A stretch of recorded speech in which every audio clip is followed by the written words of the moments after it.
থেকে 30টা 30 কোটি is the 30 কোটি ইজ দ্য টার্গেট, নট 20 থেকে 30।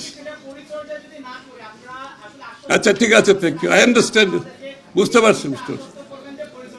অবশ্যই এখন আমি তো অনেক কথা বলতে পারবো আপনাকে, এটাকে তো ওয়েট করতে হবে। এই যে গণতন্ত্রের বিউটিটা ওই জায়গায়, গণতন্ত্রের বিউটি ইলেকট্রাল প্রসেস যখন চলতে থাকে না, তখন রাজনীতিবিদরা অ্যাকাউন্টেবল হয়। বাংলাদেশে গত 20 বছর গণতন্ত্র না থাকাতে, নির্বাচন প্রক্রিয়া বন্ধ করে দেওয়াতে রাজনীতিবিদরা অ্যাকাউন্টেবল হয় নাই, জবাবদিহি হয় নাই। এই জন্য বাংলাদেশে নির্বাচনের মাধ্যমে নির্বাচন আফটার নির্বাচন আফটার নির্বাচন is the correction process, is the filtration process. This is why you need democracy.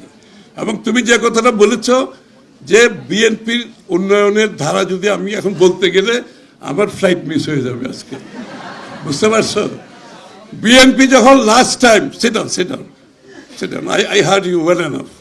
BNP যখন লাস্ট টাইম সরকার থেকে বিদায় নেয়, বাংলাদেশের জিডিপি গ্রোথ ছিল 7.06%. And the curve was going like this. সেই দ্বারা অব্যাহত থাকলে আজকে বাংলাদেশের গ্রোথ হওয়া উচিত ছিল ডাবল ডিজিট 10 to 11%, যেটা শেখ হাসিনা ধ্বংস করে দিয়েছে। বিএনপি সেই ধারা চললে আজকে বাংলাদেশের আনএমপ্লয়মেন্ট রেট, আজকে বাংলাদেশের পরিবেশ, জিডিপির এই অবস্থা হতো না, অর্থনীতির ব্যাংকিং সেক্টরের এই অবস্থা হতো না, শেয়ার বাজারের এই অবস্থা হতো না। বাংলাদেশের যত সংস্কার, অর্থনৈতিক, রাজনৈতিক, অলমোস্ট সবগুলো বিএনপির সময় হয়েছে।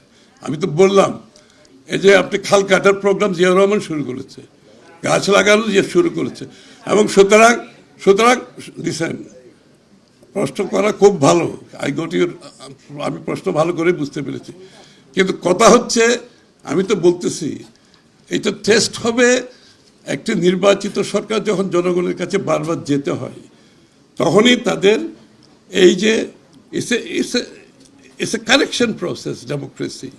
এই জন্য তো রাজনীতিবিদের জবাবদিহিতা হয় নাই বলে তো গত 15-20 বছর আমরা আজকে এই জায়গায় এসেছি।